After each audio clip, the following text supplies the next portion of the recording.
My channel. सो आज हम लोग लाइक नीट के लास्ट 1 मंथ के टिप्स वाला वीडियो लेके आए हैं। So here I have Geetashree Chhetri, Leena Upadhyay, Somdatta Chaudhary, Rekha Aarna Grover and Jagdeep Thakuria. Yes guys, so how did you prepare in last 1 month? So, last 1 month's preparation is the most crucial preparation of all your 2 years or 1 year or whatever years of hard work. So, in the last 1 month, the only thing I will say that do not stop. Do not be like बहुत पढ़ लिया अभी थोड़ा relax करेंगे, ऐसा कुछ मत करो. Be like रिविजन स्टार्ट करो और एक्टिव रिविजन स्टार्ट करो. ऐसा नहीं कि सिर्फ एक चीज़ को पढ़ोगे फिर उसको पैसिवली फिर से पढ़ोगे. वैसे करने से मतलब वो चीज़ कभी ख़त्म नहीं होगा. तो यू डू थिंग, वाल लेना, वाल में अपने जो टॉपिक्स तुमको लगता है कि ये मैं कभी याद नहीं कर पाऊँगी, ये सब मेरे को याद ही नहीं होने वाले, वैसे टॉपिक्स वाल में लगा लेना. फिर उसके अलावा जो टॉपिक्स है वो सब तो तुम ऐसे एक्टिव रिकॉल करके पढ़ लेना. फिर टेस्ट देना. Test is the most important thing, क्योंकि मेरे भी नीट में टेस्ट की वजह से ही अच्छे मार्क्स आ पाए, क्योंकि टेस्ट में वो स्टिमुलेशन आता है ना, मतलब वो सिमुलेशन आता है, सॉरी. तो वो मतलब ऐसा एक एनवायरनमेंट बन जाता है कि नीट के दिन कैसा होगा दिन, तो वो टाइम मैनेजमेंट में बहुत हेल्प करता है. फिर या वही अभी पढ़ना होगा, एंजाइटी हुआ तो प्रे करना, या फिर तुम्हारे अपने मेथड ऑफ सेल्फ कोपिंग करना जो तुम्हारी एंजाइटी को घटा सके. सो ऐसे ही पढ़ना. Best of luck juniors. In the last 1 month, it is all about practicing questions and revising your syllabus. So practicing questions is very much important within the last 1 month. क्योंकि जितना क्वेश्चंस करोगे उतना ही आपका कॉन्फिडेंस बढ़ेगा. And when you are going to approach such a like national level exam, you have to get that confidence. And again revising obviously is important before any exam. तो it's about smart work more than hard work. जितने भी आपने short notes बनाए होंगे या जो भी आप रिवीजन के लिए शॉर्ट नोट्स होते हैं, या फिर आपने जो मॉक टेस्ट पहले अटैम्प्ट किए हैं जिनमें आपने गलतियाँ की है. मैंने पर्सनली क्या था, मैं मॉक टेस्ट देती हूँ, जो गलत होता है वो मैं लिख के रखती हूँ and I revise it before the next stage जब वो सेम सिलेबस आने वाला होता है. तो अपने गलती करना is not a big deal. Like mostly क्या होता है, लास्ट 1 मंथ में आप बहुत क्वेश्चन अटैम्प्ट करते हो, बहुत टेस्ट देते हो, तो क्या होते हैं गलतियाँ तो होंगी ऑब्वियसली. इतने क्वेश्चंस आप करेंगे और किसी से भी गलती होती है, तो उन गलतियों को रेक्टिफाई करना इज़ द मेन थिंग. कि जो गलती यहाँ हो रही है वो नीट में नहीं होनी चाहिए. ऐसा नहीं कि गलती हुआ तो डिमोटिवेट हो गए.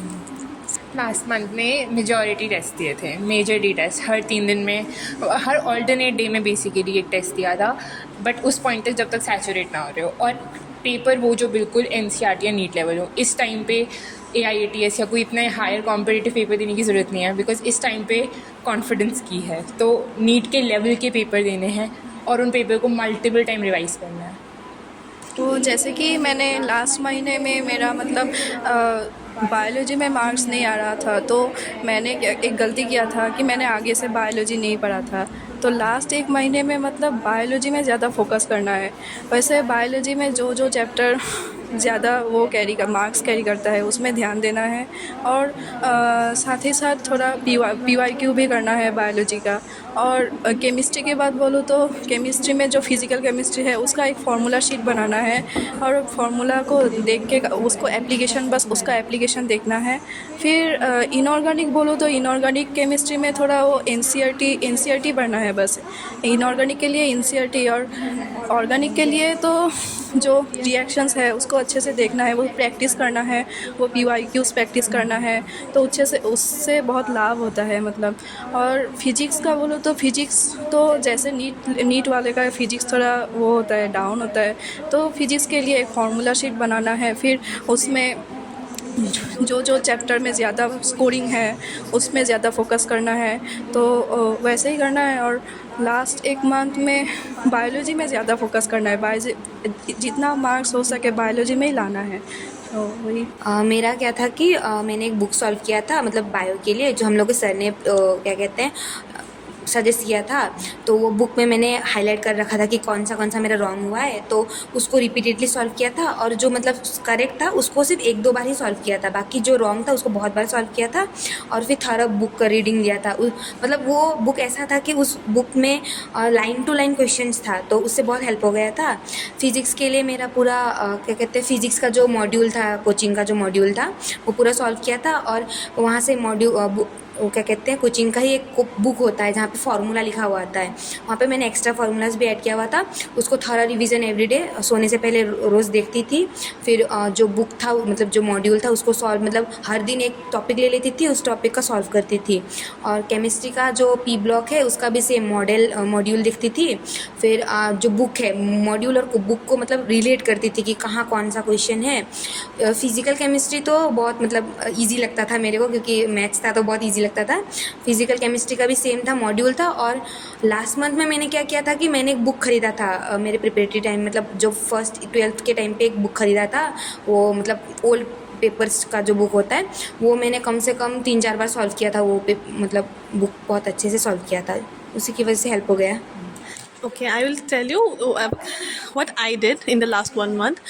तो मैंने पहले से ही वो फार्मूला शीट्स बना के रखी थी फिज़िक्स और केमिस्ट्री के लिए। और बायोलॉजी मैंने एक्चुअली नोट्स बनाए थे पॉइंट वाइज, जो most important notes most important points थे उस चैप्टर के कि ये क्वेश्चन आ सकता है। मोस्ट ऑफ द थिंग्स मैंने याद कर लिए थे, और जो चीज़ें मुझे याद नहीं होती थी मैं बायोलॉजी का लिख लेती थी। लास्ट 1 मंथ में इट्स बेटर कि डायरेक्ट बुक से सारा थ्योरी मत पढ़ो। अगर फार्मूला शीट्स है बनाए हुए हैं तो उसमें से रिवाइज करो, अगर नहीं है तो ऑनलाइन डाउनलोड कर सकते हो। तुम क्वेश्चन पेपर्स पास्ट ईयर्स के क्वेश्चन पेपर्स सॉल्व करो, या फिर टेस्ट सीरीज जो आते हैं वो सब सॉल्व करो। और सोशल मीडिया डिस्ट्रैक्शंस था या कैसे टैकल किया? सोशल मीडिया ऑब्वियसली कभी कभार आप लाइक बहुत वल्नरेबल स्टेट में होते हो, तो होता है, मेरे साथ भी हुआ था। लाइक एग्ज़ाम कभी थोड़ा ख़राब होता है तो आके थोड़ा फ़ोन देख लेते हैं, तो थोड़ा कभी ज़्यादा हो भी सकता है, but that depends on you. मतलब you should only be focus on your goal at that time. तो परेशान हो के किसी और दिशा में नहीं जाना है। प्रिपेयर किया था लास्ट में, फ्रीक्वेंसी ऑफ टेस्ट कितना टेस्ट दिया? टेस्ट तो देखो, कोचिंग का टेस्ट तो होता ही है। कोचिंग के टेस्ट के अलावा भी I did something like 3 hours लेके एक दिन में बैठ के मैंने वो किया। 2023 से स्टार्ट किया पेपर्स, एंड 2018 तक शायद मैंने पेपर्स किए थे कि बैठ के ये करना है। फिर उसके मिस्टेक नोट्स बनाने हैं। Mistake notes are the most important thing, क्योंकि तुमको एक पेपर से कुछ लेके जाना है। ऐसा नहीं कि पेपर कर लिया तो ख़त्म हो गया, पेपर के मार्क्स देख लिया, अपना ईगो बूस्ट कर लिया, ऐसा नहीं। जो गलत है वो फिर से गलत नहीं होना चाहिए, वैसे पढ़ना चाहिए। टेस्ट में कम मार्क्स आते हैं तो स्ट्रेस तो होता ही है, तो स्ट्रेस से कैसे डील किया था? आई थिंक उस समय आपके टीचर का बहुत रोल आता है। सबसे पहले एक टीचर से आप बात करो जहाँ पे आपको लग रहा है कि you are lacking in the test. Again इसीलिए इस समय NCERT के लेवल के टेस्ट देना ज़रूरी है, बिकॉज वो एक्चुअल लेवल बताएंगे। इन मार्क्स से कोई फ़र्क नहीं पड़ता। आई थिंक जो मेजॉरिटी मिस्टेक्स हो रही हैं इस समय उनको सीव आउट करने का टाइम है। जिस चैप्टर में जिस यूनिट में मिस्टेक्स हो रही हैं उसे उठाओ, उसे सॉल्व करो। इस समय उन मार्क्स से बिल्कुल डिप्रेस होने की ज़रूरत नहीं है। और सब्जेक्ट वाइज कैसे अप्रोच किया था? मैंने फिजिक्स और केमिस्ट्री को दिया था। बायोलॉजी को लास्ट टाइम में तो बायोलॉजी को देना पड़ता है, बट पहले तो जब प्रिपरेटरी टाइम था तब तो फिजिक्स और केमिस्ट्री, क्योंकि बायोलॉजी तुम जितना भी पढ़ लो लास्ट में जाके फिर से रिवीजन मारना ही होता है। एक मतलब कोई बुक एक ले लो, मतलब जो प्रैक्टिस करने के लिए होता है उसको सॉल्व करते रहो। ऐसा नहीं है कि सॉल्व मत करना, बट उसको ज़्यादा फिजिक्स और केमिस्ट्री में ज़्यादा प्रेशराइज करना, क्योंकि फिजिक्स और केमिस्ट्री तुम लोग का स्कोरिंग मार्क हो जाता है लास्ट में। क्योंकि बायो में तो सबका मार्क उड़ता ही है, फिजिक्स केमिस्ट्री होता है जो तुम लोग को एक्स्ट्रा जो हाई रैंक पे लाता है, वो बना देता है। और बुक्स मतलब बायोलॉजी के लिए तो मैं बुक्स ही बोलूँगी, जो मतलब NCERT बुक्स ही है वही ज़्यादा फॉलो करो और क्वेश्चन सॉल्व करो। बहुत क्वेश्चन सॉल्व करना होता है। अगर तुम लोगों को लगता है कि थ्योरी पढ़ पढ़ के मैं सब लिख के आऊँगी, कुछ याद नहीं आता है एग्जाम में, कुछ याद नहीं आता है थ्योरी से, मतलब क्वेश्चन का।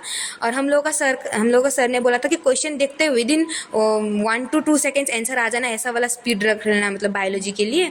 फिजिक्स केमिस्ट्री का तो ऑब्वियसली सॉल्व भी करना पड़ता है, उसका भी कुछ कुछ टेक्निक्स होता है कि अगर तुम नेगलेक्ट कर सको, कैसे मतलब काट सको कि ये होता है ये नहीं होता है, तो वो भी ईजी हो जाता है।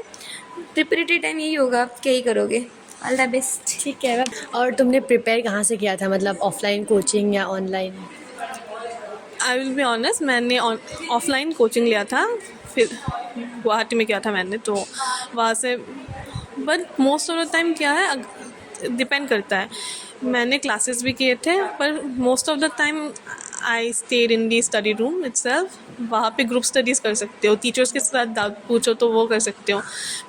ग्रुप स्टडीज़ मेरे लिए बेस्ट थी, तो मेरा फ्रेंड ग्रुप था, हम सब ने एक साथ किया था। और लास्ट के 1 मंथ में शायद फर्स्ट 15 डेज़ हमारे पूरे ग्रुप ने वैसे ही पढ़ाई की थी कि हम सुबह मिलते हैं, पूरा दिन क्वेश्चन सॉल्व करते हैं, और फिर शाम को डाउट्स क्लियर करके घर निकल जाता है, फिर घर जाके सब अपना अपना पढ़ लेंगे।